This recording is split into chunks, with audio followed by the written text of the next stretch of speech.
કડી વિધાનસભાની પેટા ચૂંટણી અંતર્ગત કડી ખાતે કોંગ્રેસની સભા યોજાઈ। સ્ટોરી રિપોર્ટ બાય મયુર પંડ્યા, મહેસાણા। કડી વિધાનસભાની પેટા ચૂંટણી યોજાઈ રહી છે।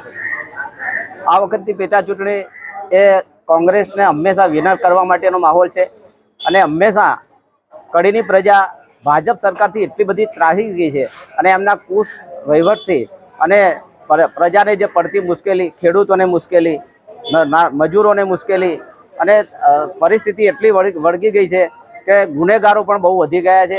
એટલે આ જે પરિસ્થિતિ છે ને એના ખાડે પાડવા માટે પબ્લિકે આજે આ વખતે મન પણ બનાવી લીધું છે કોઈ પણ હિસાબે કોંગ્રેસને વિજયી બનાવવાનું। કડી વિધાનસભા ચૂંટણી યોજાઈ રહી છે, કયા એજન્ડા સાથે ઉતરશો તમે? કડીની અંદર ઘણા બધા એજન્ડાઓ છે, ઢગલો એજન્ડા છે। ખાલી માત્ર ભાજપે એટલું જ વિકાસનું નામ લીધું છે, બાકી વિનાશ છે સાહેબ। કડીમાં કોઈ વિકાસ જ નથી, માટે કડીમાં અમે કોંગ્રેસ લોકોએ મન બનાવી લીધું છે કે હવે કોંગ્રેસને મત આપવું પડે, કારણ કે ભય, ભૂખ, ભ્રષ્ટાચાર, અહીંયા કાયદો ને વ્યવસ્થા કથળી છે, શિક્ષણ નથી, આરોગ્ય નથી, આ બધી વાતથી લોકો ત્રાહિતમાન થઈ ગયા છે અને એના માટે લોકોએ આજે મન બનાવી લીધું છે કે મત તો કોંગ્રેસને આપી અને કોંગ્રેસના આગેવાનોને વિજય બનાવીશું।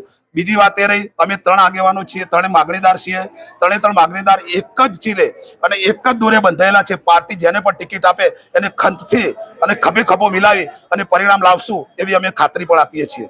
રમેશભાઈ, તમે તો અનુભવી છો કડીના, ટિકિટ મળશે કેવું ઇલેક્શન રહેશે? ટિકિટ મળશે એટલે મને એવું લાગે કે અહીંયા આખું ગુજરાત ઉતરી પડશે, આખું ગુજરાત ઉતરી પડશે અને અહીંયા પહેલાંથી જ અમુક લોકોનો અહીંયા મતદાન વખતે ત્રાસ છે એટલે એમાં થોડો વધારો થશે। અમે એનાથી ડરતા છીએ નહીં।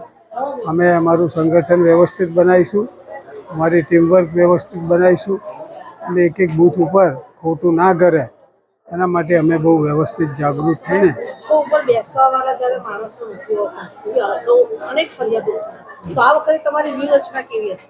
ના, એટલે બૂથો ઉપર જે નથી બેસતા મેડમ, અહીંયા શું છે, અહીંયા પરિસ્થિતિ શું છે કે બૂથો ઉપર બેસાડે અને પછી પેલા લોકો આવે તો એને હાથ પકડીને ઉઠાડી દે, દાદાગીરીથી ઉઠે, દાદાગીરીથી ના ઉઠે તો પછી પૈસાથી ઉઠાડી દે, પૈસાથી ના ઉઠાડે તો બીજી કોઈક પણ રીતે ધાક ધમકી આપે।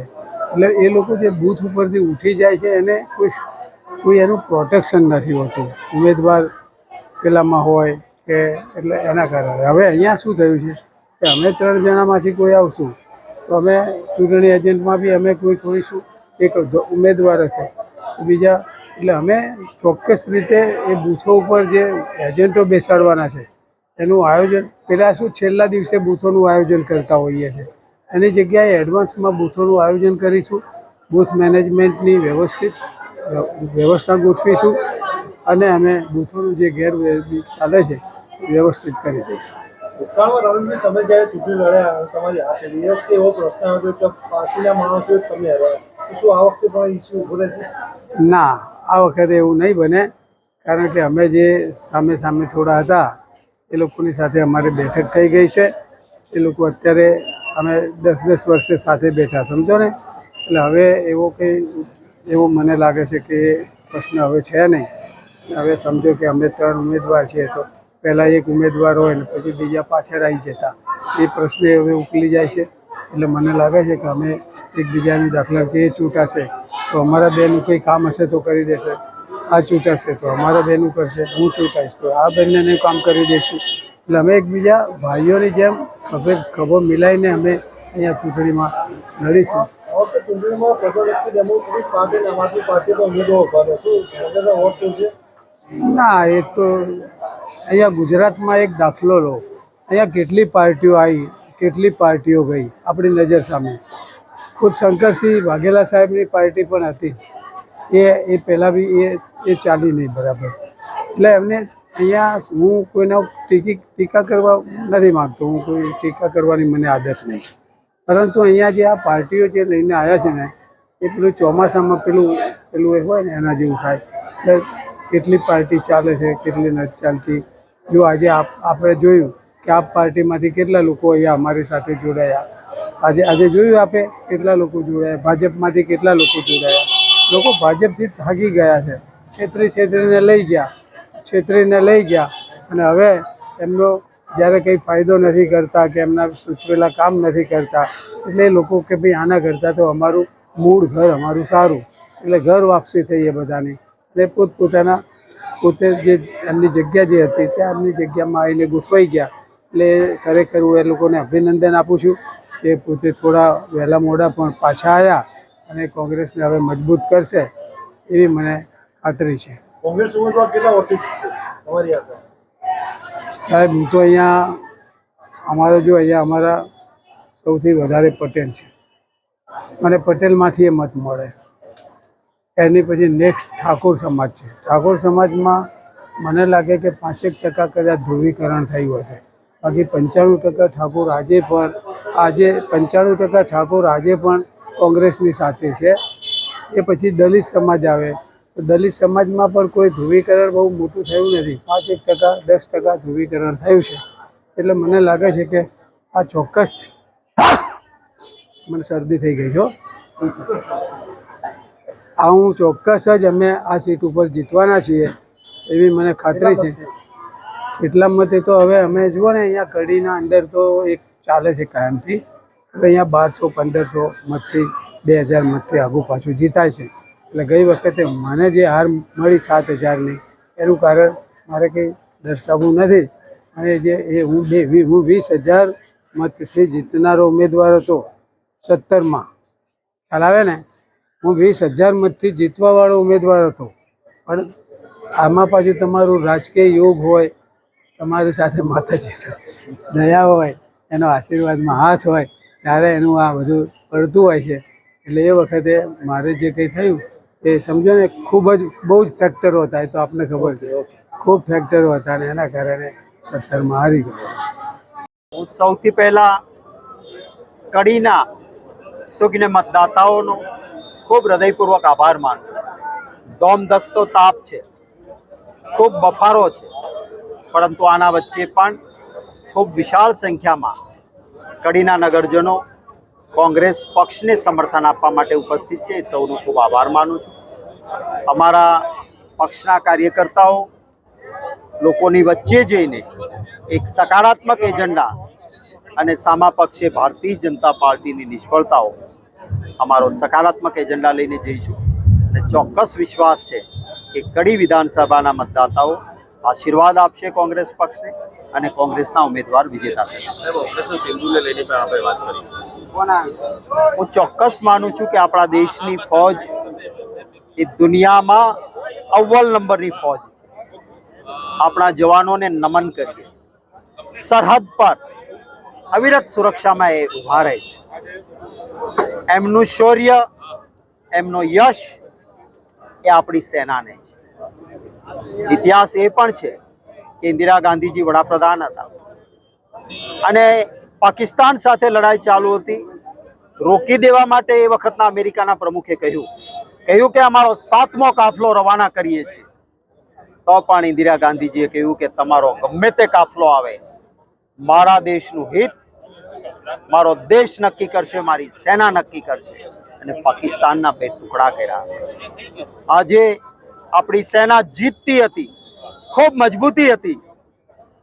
તો જે નિર્ણાયક પગલાં લઈને કાશ્મીરનો એ હિસ્સો આપણો પાછો લેવાનો સમય હતો, ન થયું. એની લોકોને અનેક કુશંકાઓ છે. અમેરિકાના પ્રમુખ પહેલાં સીઝ ફાયર કહી દે અને આપણે પછી એને સ્વીકારી લઈએ.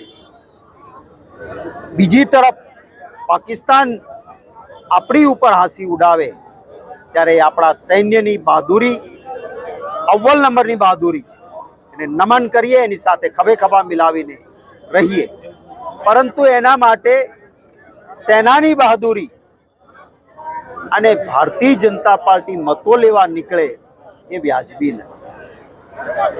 જે હિન્દુ સંસ્કૃતિમાં સ્પષ્ટ છે કે સિંદૂર એ સમર્પણની નિશાની છે, સિંદૂર વફાદારીની નિશાની છે. અને માંગમાં મારી બેન દીકરી સિંદૂર માત્ર પતિ સિવાય કોઈનું અડે પણ નહીં. ત્યારે એક ગિમિક કરવા માટે ઘેર ઘેર કોઈ બીજા પુરુષો સિંદૂર લઈને જાય એ મા દીકરીઓના અપમાન જેવું બને. વોટ બેંકની પોલિટિક્સ માટે એક હદથી નીચે ના ઉતરવું જોઈએ. મતોના રાજકારણ માટે આપણી સંસ્કૃતિ અને સંસ્કારને ઠેસ ના પહોંચવી જોઈએ. આ એક સોશિયલ મીડિયા પર સતત ચાલતી વાત, લોકોના અંદરથી ઉઠેલો અવાજ, એ જ મેં રજૂ કર્યો છે. હું આને કોઈ બીજી રીતે કહેવા માંગતો નથી. આવતીકાલે બપોરે 2 વાગ્યા પહેલા કડી વિધાનસભામાં એક તો ભૂતકાળ આ વાતનો સાક્ષી છે. આ જ વિસ્તારે જેમને પ્રેમ અને મતો આપીને ચૂંટ્યા હતા, ભાઈ બળદેવજી ઠાકોર હોય કે રમેશભાઈ હોય, એને વિસ્તારનું મજબૂતીથી પ્રતિનિધિત્વ કર્યું છે. એ પછી ભાજપના ધારાસભ્યો પણ જોયા છે, લોકો એમના ત્રાજવામાં મૂકશે. રમેશભાઈ અહીંથી ધારાસભ્ય હતા અને માનની અહેમદભાઈની ચૂંટણી આવી ત્યારે કરોડો રૂપિયાથી ખરીદવાનો ભાજપે પ્રયત્ન કર્યો હતો, પણ આ રમેશભાઈ વેચાયા નહોતા. અમારા ઉમેદવારો ભાઈ શ્રી બેંકર હોય કે ભાઈ શ્રી પ્રહલાદભાઈ વાઘેલા હોય, આ બધા જ પ્રજાને ગમે એવા નિષ્ઠા અને પ્રમાણિકતાવાળા ત્રણેય ઉમેદવારો છે. અને આજે ત્રણેય નક્કી કર્યું છે કે અમારું હાઈકમાન્ડ લોકલ સર્વેના આધાર પર જેને પણ ટિકિટ આપશે, એક ટીમ બનીને ત્રણેય મિત્રો વફાદારીથી સાથે કામ કરશે. સાહેબ, વિસાવદર અને કડીની ચૂંટણીનું રિઝલ્ટ શું નક્કી રહ્યું? આખરે લોકશાહીમાં રિઝલ્ટ લોકોના હાથમાં હોય છે. હું ભાજપ જેવો કે બીજી પાર્ટીઓ જેવો અહંકારી નથી. અમે અમારી સકારાત્મક વાત અને સારા ઉમેદવાર સાથે જવાના છીએ. લોકોને વિનંતી કરીએ છીએ કે ભારતીય જનતા પાર્ટીનો અહંકાર આસમાને છે. આ ચૂંટણીથી સરકાર નહીં તૂટે, પણ ભાજપનો અહંકાર તોડે, જેથી કરીને લોકોની તાકાતનો પરચો મળે તો લોક કલ્યાણ માટે ભાજપે કામ કરવું પડે. એ માટેની આ એક તક છે અને ગુજરાતના વાલા મતદાતાઓ આ બંને મત વિસ્તારના કોંગ્રેસને વિજયી બનાવશે એવી આશા છે. કડી વિધાનસભા નાયબ મુખ્યમંત્રીનું ગઢ કહેવાય છે, શું કહેશો તેના? ગઢ લોકોનો જ હોય છે, કોઈ નેતાનો ગઢ ક્યારેય હોતો નથી. જનતા જનાર્દન છે. અહીંયાથી જ અમારા બળદેવજી ઠાકોર ચૂંટાયા હતા, એ વખતે આપ જેનો ગઢ કહો છો એ સામે હતા, છતાં ચૂંટાયા હતા. એટલે ગઢ કોઈનો નથી હોતો, જનતા જનાર્દન મોટી હોય છે. અને અહીંયાથી માનની નીતિનભાઈને તો cut to size Bharatiya Janata પાર્ટીએ જ કરેલા છે. એમની અંદર હરીફાઈ ચાલે છે કે નીતિનભાઈને કેમ કાપવા. આ બધા પરિસ્થિતિ વચ્ચે હું કોઈના વિશે વ્યક્તિગત ટિપ્પણીમાં નહીં પડું.